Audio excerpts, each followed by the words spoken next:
এই 1 মাস পরে বাপের বাড়ি গিয়ে আমি বেরিয়ে গেলাম ঘুরতে। আর সত্যি কথা বলতে কি, আমি ঘুরতে খুব ভালোবাসি। তাই আমি চলে গেলাম আমার একটা পছন্দের রেস্টুরেন্টে ঢুকেই দেখি চারিপাশে এত আলো, কি ভালো লাগছিল। যাই হোক বাবা, অত দেখে লাভ নেই, খেতে এসেছি, তাড়াতাড়ি করে খেয়ে চলে যাই। পরে তোমাদের টিয়া পাখিকে আমি মেনু কার্ড দিয়ে বললাম যে আজকে তোর পছন্দেই আমরা খাবো, তুই যেটা অর্ডার করবি সেটাই খাবো। খাবার তো অর্ডার দিয়ে দিয়েছি।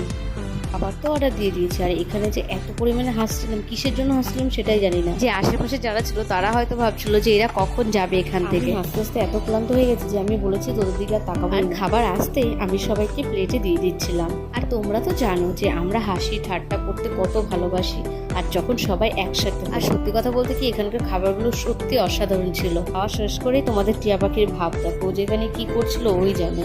খাওয়া দাওয়া শেষ করে আমরা বেরিয়ে পড়েছি। বাড়ি ফেরার পথে মার জন্য নিয়ে এসেছিলাম বিরিয়ানি, আর তোমাদেরকে আমি এটাই দেখাচ্ছিলাম যে আমার পাতে লেগ পিস পড়েছে।